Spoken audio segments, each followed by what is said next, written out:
नमस्कार, रेखाज कुकिंगमध्ये आपले खूप खूप स्वागत आहे. आज आपण धाबा स्टाईल सेव टमाटरची भाजी बनवत आहोत.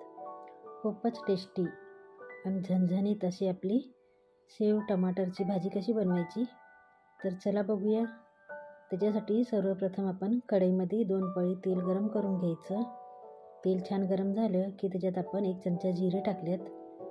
जिरे छान भाजले की त्याच्यात आपण एक बारीक चिरून घेतलेला कांदा आहे तो टाकून घ्यायचा. कांदा छान 2 ते 3 मिनटं भाजून घ्यायचा. खूप झटकीपट होणारी आपली काठियावाडी डिश आहे. ती आपण कधीही बनवू शकतो घरातल्या घरात. जर आपल्याकडं रतलामी सेव नसेल तर आपण साध्या सेवपासून सुद्धा ही भाजी बनवू शकतो. आता छान कांदा भाजत आलेला आहे. त्याच्यात आपण 1 चमचा आलं लसूण पेस्ट टाकून घेतले. ती सुद्धा छान भाजून घ्यायची. आलं लसूण पेस्ट छान भाजून झालं की आपण 1 टमाटर आहे तो टाकून घेऊ. त्याला बारीक चॉप करून घेतलेला आहे. सेव टमाटरची भाजी म्हणजे टमाटर जास्त लागतो, पण आपण कमी वापरला आहे कारण आमच्यात टमाटर जास्त आवडत नाही. आपण जास्त वापरू शकता आपल्या हिशोबाने. तर 1 कांदा आणि 1 टमाटरच घेतलेला आहे. आपण 1 कांद्यासमोर 2 टमाटर घेतले तरी चालतात. आता थोडंसं मीठ टाकून घेऊ, त्याच्यामुळे टमाटर लवकर शिजला जाईल.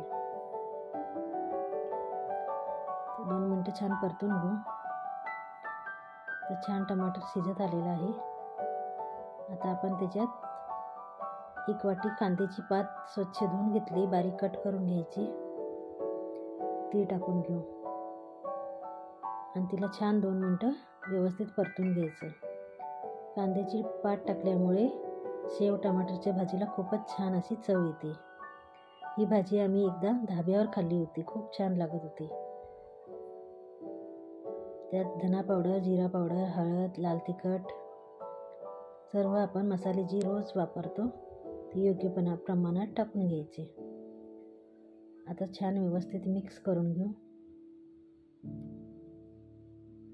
आणि मसाले भाजताना गॅस कमी करायचा, नाहीतर मसाले करपतील. तर छान मसाला भाजून रेडी झाला आहे.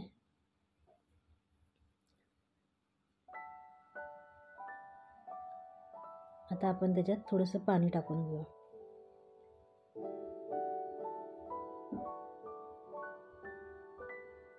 थोडंसं पाणी म्हणजे अर्धा ग्लास पाणी टाकणार आहे.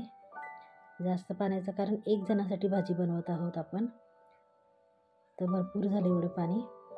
आता छान पाणीला एक उकळी येऊ द्यायची आणि अर्धी वाटी सेव घेतली. ती अशी सर्व भुरभुरून घ्यायची आणि गॅस बंद करायचा आणि कढईवर झाकण ठेवून घ्यायचं. जास्त हलवाहलवी करायची नाही, नाहीतर आपल्या सेवचा चुरा होईल. तर रेडी झाली आपली धाबा स्टाईल सेव टमाटरची भाजी.